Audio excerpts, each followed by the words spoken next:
bisa mendengarkan, bisa mendiskusikan materi Bapak belasan nanti. Nah, sebelum kita mulai pembelajaran hari ini, ada baiknya kita berdoa dulu kepada ketua kelas. Silakan pimpin doanya. Siap, dari salam.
Untuk kehadirannya, apakah hadir semua? Hadir. Oke, semua ya. Nah, kita lanjut materi kita pada pagi hari ini tentang entalpi dan perubahan entalpi. Nah, entalpi dan perubahan entalpi ini bagian dari sub materi tentang termokimia. Nah, sebelumnya kalian sudah bahas termokimia kan? Nah, tahu nggak apa itu termokimia? Suhu. Bukan suhu. Oke, terus. Nah, termokimia ini salah satu induk dari entalpi. Nah, termokimia berarti ilmu yang mempelajari hubungan antara kalor dengan reaksi kimia atau proses yang berhubungan dengan reaksi kimia. Jadi, termokimia ini banyak kaitannya, banyak yang kita hubungkan pencarian pengukuran kalor dengan reaksi kimia. Kemudian ada juga proses yang berhubungan dengan struktur zat kimia. Udah paham? Apa itu termokimia? Nah, lanjut. Nah, ini kan kita mempelajari entalpi dan perubahan entalpi. Sebelum masuk ke materi, ada yang tahu tak gambar apa ini? Nah, tunjuk kan? Kalian pernah ikut ini tak? Pernah ikut kan? Kemah kan? Ada yang tahu tak fungsi yang minggu ini? Menghangatkan. Memanaskan. Ya. Menghangatkan apa? Menghangatkan betul. Nah, kita tahu kan api unggun ini kegiatannya dilakukan pada Nah, salah satu fungsinya itu berguna untuk menghangatkan tubuh peserta kegiatan, untuk menghangatkan sekitar api unggun tersebut. Nah, ada tahu tak apa hubungannya dengan materi kita sekarang? Ada yang bisa baca? Satu orang. Kegiatan tersebut menunjukkan panas dari api unggun akan berpindah menuju lingkungan sekitarnya. Panas tersebut dalam IPA dikenal dengan istilah kalor.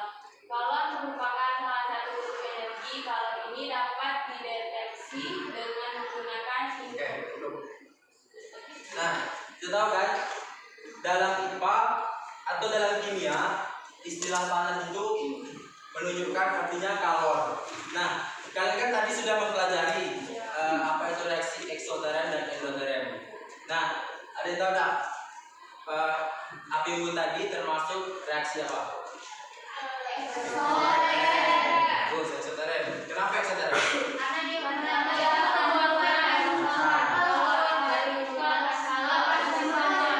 Oke, karena menghasilkan kalor.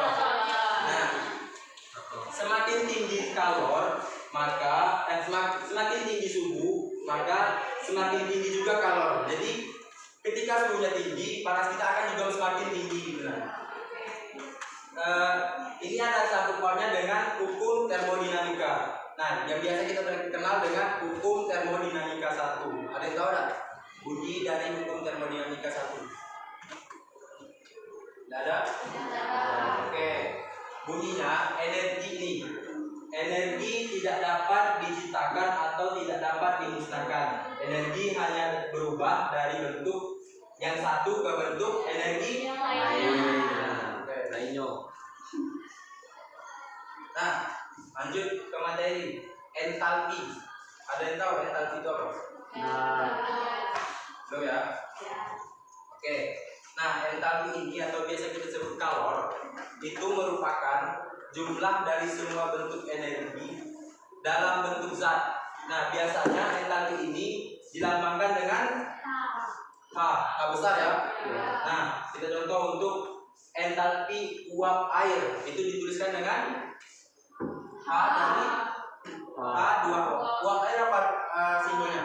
Unsurnya H2O kan? Jadi untuk tulisannya H dari H2O. Nah, entalpi ini akan tetap konstan selama tidak ada energi yang masuk atau keluar dari zat. Besarnya entalpi tidak dapat ditentukan.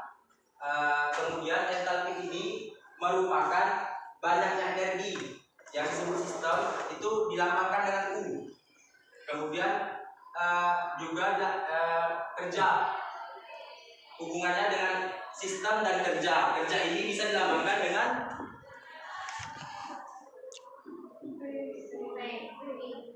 PP. Jadi kita masukkan ke rumus H itu sama dengan U per U ditambah PP. Sampai di sini berarti? Ya. Oke, lanjut. Perubahan entalpi atau delta H. Oke, ada yang bisa baca?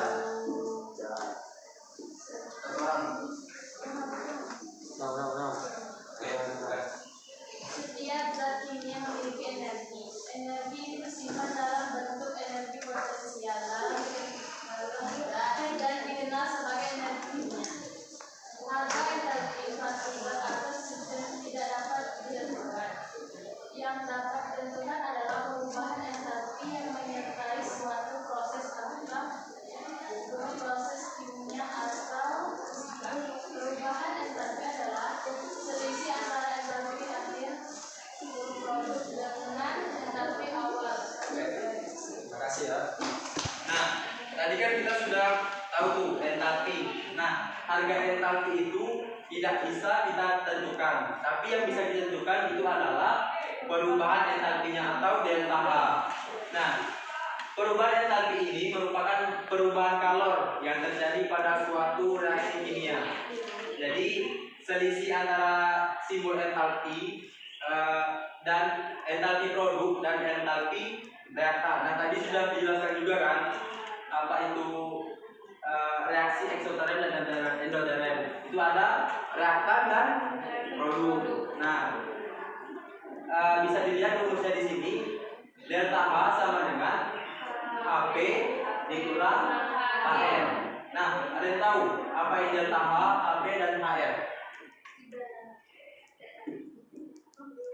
Keterangan. Delta H itu adalah perubahan energi. HP Entalpi produk. entalpi produk. HR Entalpi reaktan. reaktan. Nah, apabila reaksi berlangsung pada tekanan tetap dan jenis kerja yang menyertainya hanya kerja ekspansi, maka perubahan entalpi itu sama dengan jumlah kalor yang diserap atau yang dibebaskan. Jadi delta H, jika ditanyakan tekanan tetap, maka rumusnya sama seperti delta H tadi. Delta H sama dengan HP dikurang HR. Nah, ini kan sudah jelaskan nih, apabila reaksi berlangsung itu delta H sama dengan GP. GP ini apa? Kalau reaksi pada tekanan tetap. Jadi perubahan entalpi itu besarnya energi yang dibebaskan atau diperlukan pada suatu reaksi kimia. Oke. Nah, ini perubahan entalpi yaitu kalau reaksi dari suatu reaksi pada tekanan tetap supaya entalpi itu, maka pengukurannya harus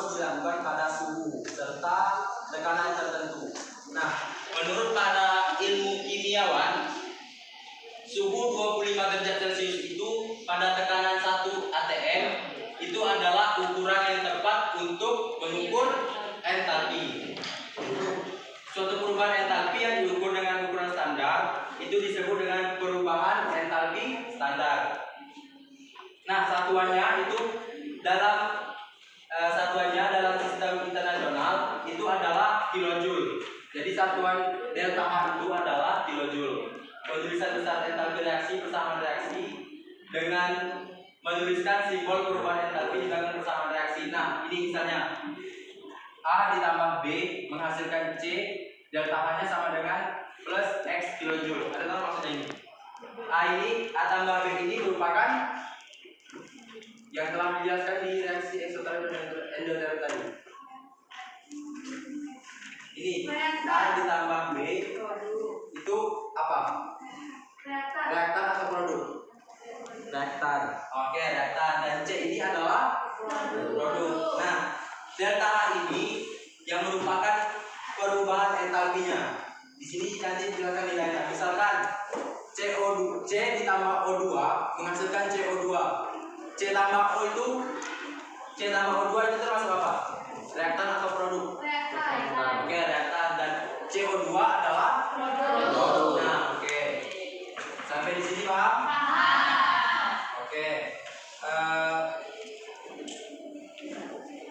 Materi kita telah selesai. Kita hanya membahas submateri tentang entalpi dan perubahan entalpi. Nah, dalam termokimia ini ada banyak submateri. Jadi di sini kita hanya membahas entalpi dan perubahan entalpinya. Nah, ada yang tahu enggak submateri dari termokimia itu sendiri? Tadi sudah ada yang pertama hukum kekekalan energi dan jenis-jenis energi. Kemudian ada sistem dan lingkungan. Kemudian reaksi eksoterm dan endoterm. Lanjut entalpi dan perubahan entalpi. Nah, nanti di pembelajaran selanjutnya kalian akan mempelajari persamaan kimia dan perubahan entalpi standar dan penentuan perubahan entalpi. Nah, untuk materi kita hari ini cukup sekian. Sebelumnya dari materi tadi apakah sudah paham semua? Sudah. Oke, sebelum kita akhiri, salah satu dari kalian coba menjelaskan kesimpulan dari pembelajaran kita pagi hari ini. Orang cukup kalian jelaskan apa itu entalpi, perubahan entalpi, termokimia. Ada yang bisa?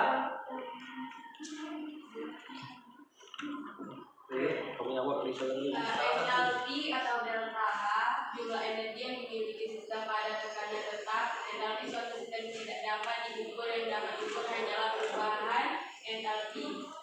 Oke, bagus. Siapa namanya? Naura. Naura. Tepuk tangan kepada Naura. Oke, untuk pembelajaran kita pagi hari ini telah selesai. Kita akhiri pembelajaran kita hari ini. Semoga pada pembelajaran pagi hari ini kalian bisa lebih semangat lagi dalam belajarnya, kemudian bisa paham